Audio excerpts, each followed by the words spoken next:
Aloha my dude, Skeletor here, and today we're looking at Amazing Spider-Man number 57, Space Ghost number 5, The Uncanny X-Men number 2, and Gotham by Gaslight, The Kryptonian Age number 4. Alright, first up we're looking at Amazing Spider-Man number 57. Pretty sure there's only 3 issues left after this one, so hey, we're almost there.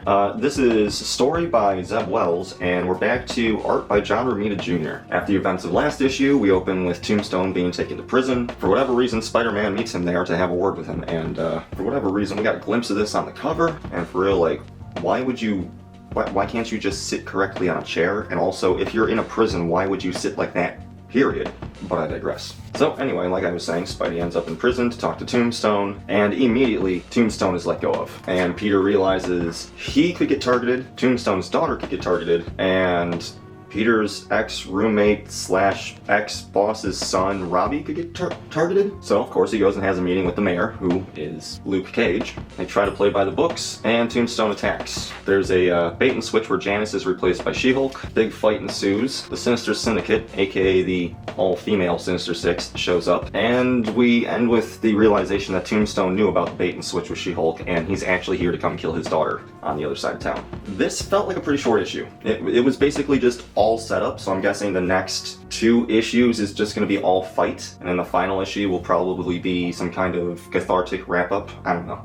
This felt like a game of chess, almost as if Zeb Wells was trying to do that Death Note thing of like, oh, I planned this, and I knew you would plan to stop that, so I made a second plan to defeat the first plan, but I knew you'd be smart enough to make a third plan, so I made a 4th plan. It's a poor man's attempt at that.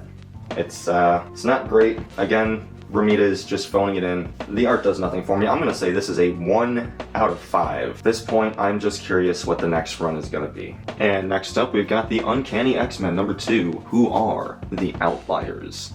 Written by Gail Simone and art by David Marquez. Marquez? I think it's Marquez. David Marquez. Before we get into the main story, I should note that throughout this entire issue, there's little flashes back to, I don't know, memoirs or a diary or something from Professor X. We see him in his very early years before he meets any of the main cast, and he can still run. Coincidentally, we find out he was on the track team back in college. I feel like that's kind of a laugh. But this is just going to get sprinkled in throughout the issue. That's, I guess, a B-plot. It doesn't really seem to go anywhere, but I'm sure it'll be relevant in an issue or 2. But where we left the X-Men last time was Rogue, Gambit, who has the left eye of Agamotto, and Wolverine camping out at an old barn house in the middle of Louisiana, when suddenly some new kids appeared. And we're just gonna assume they're mutants, except for one of them. Turns out one of them is not a mutant at all. The other 3 are. A fight ensues, because of course a fight ensues, but it's quickly broken up by the arrival of Jubilee, who has just returned from Free Comic Book Day back in May. It's now September. We haven't seen Jubilee since May. But apparently, Jubilee was on a mission to try and find Professor X and realizes he's being held captive at the mansion, which has now been turned into a prison. Rogue calls Scott, who's out in Alaska, running the main team of the X-Men, and he decides, no, we need more information. We're not going to attack the facility just yet. And so the 3 decide they need to take care of these kids. Also throughout this, I forgot, there's the A plot is Rogue, Gambit, and Wolverine. The B plot is Professor X flashbacks. The C plot is the X Mansion itself. The chick who turned into a deer last issue has just been brought to the mansion by this thing. I don't know if that's a demon or a mutant or what that is.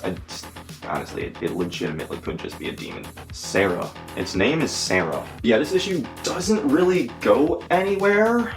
I guess it just kind of wraps up everything from last issue while setting up for the next one. It itself is just kind of not great. I don't know, kind of feels like a nothing burger. I would say this is a 1 out of 5, but the artwork is so much better than what Romita Jr. is doing. The artwork alone puts it above Spider-Man. So I'm going to say this is a 2 out of 5. Next up, we have Gotham by Gaslight, The Kryptonian Age, Chapter 4, written by Andy Diggle and art by Leandro Fernandez. Our story opens in Colorado. The last time we were there, Alan Scott, the Green Lantern in most universes, was on a train ride that just happened to explode. Seeing a green light off in the distance, he goes and checks on it, and it's the woman he was talking to last issue, and she decides to give him whatever green ring that is, the ring of Zhong Li. I'm gonna go out on a limb and say Zhong Li was probably a former Green Lantern, they just never call him Green Lantern. She says that the ring chooses him.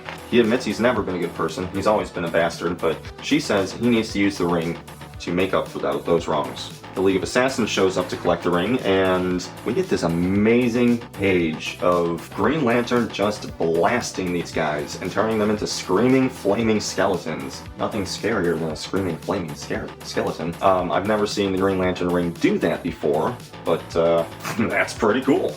We do a very brief return to Gotham for the first time in like forever, where we see Batman interrogating some corrupt cops and shippers about the League of Assassins, before we once again return to Antarctica with Adam Strange and Wonder Woman, as they make their way down from Fortress of Solitude towards an actual point of civilization where they can catch a ship back to Gotham. Then we return to Metropolis, where Lois and Jimmy realize that Lex Luthor has been buying up all the land in Kansas and digging for quote-unquote emeralds. And then he's built a train station right in the middle of Smallville. They decide to, well, ask, but really it's more like bug the boss to give them the funds to go check this situation out. And we get a glimpse of the vaudeville villainess, who I'm gonna go out on a limb and say was Harley Quinn, the Cajun Crocodile, aka Killer Croc, and the Deadshot, who I'm pretty sure is actually Deadshot. And finally, Victor Stone shows up at Lex Luthor's doorstep down in Kansas, trying to figure out, it's some kind of legal situation, but that gets dropped pretty quick when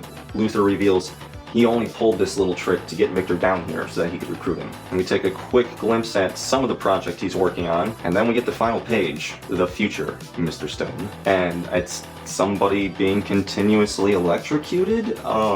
I would love to believe that this is Static Shock, but it's probably Superman, I'm gonna guess. Quite a few continuities have Superman being weak to electricity as well as magic, so he probably captured Superman. I don't know. I don't know exactly how this is gonna go, but it's the Kryptonian age. We have a mystery character in Kansas, Smallville, Kansas. It's probably Superman. The art is a little hit and miss here and there compared to previous issues. There's definitely a few great shots, like Green Lantern turning people into screaming, flaming skeletons. I'm gonna say Lois and Jimmy, specifically Lois, are probably the most fun parts of this entire issue. I almost want to say it's a 4 out of 5, just because it feels like the best thing I've read this week. And there's definitely a lot going on. It is advancing the plot and adding in new characters. It's on that edge. You know what? Just because the art it's kind of hit and miss compared to previous issues, I'm gonna say it's a 3 out of 5. And now we get to our top pick of the week. Space Ghost number 5, written by David Pepose and art by Jonathan Lau. Picking up where we left off last issue, Space Ghost comes racing into what turns out to be a massive Hadron Collider, where Zorak was keeping the kids and a bunch of scientists hostage. Zorak says he won't hurt the kids as long as Space Ghost submits to him, and uses his power bands to power up the Hadron Collider, opening a wormhole which will allow Lokar and his apocalyptic locusts to come through. Space Ghost, seeing no other option, complies. Thanks to Blick the monkey, the kids escape and are able to help Space Ghost at the last second, but not before a couple of the locusts start coming through. For a moment there, we see the head of Lokar as he's beginning to come through the portal, but thankfully the kids manage to pull the plug just in time. Space Ghost defeats Zorak, shuts the wormhole, and saves the day. Also, he knocks Zorak into the wormhole at the last possible second, so we're probably not going to see Zorak for a while. And at the end of it, Jace decides he's done being a sidekick and walks off. The way I'm summarizing it, this sounds like it's a very short issue, but there was actually a lot going on. It was a lot of action, it was really well paced, and the artwork has not gone downhill at all. It stayed a consistent level of good. I'm gonna have to say that this is probably the 5 out of 5. Like, this was the top pick of the week. Again, I know, the way I'm describing it, it's very short, but it's not. This is definitely a good read. There's mostly action this week, too. So those are my picks for this week. Let me know in the comments what you thought. And in the next couple of days, I should have a video on X-23 coming out soon. If you're interested in that, stay tuned and check out the rest of the channel. We got some really cool stuff. See you.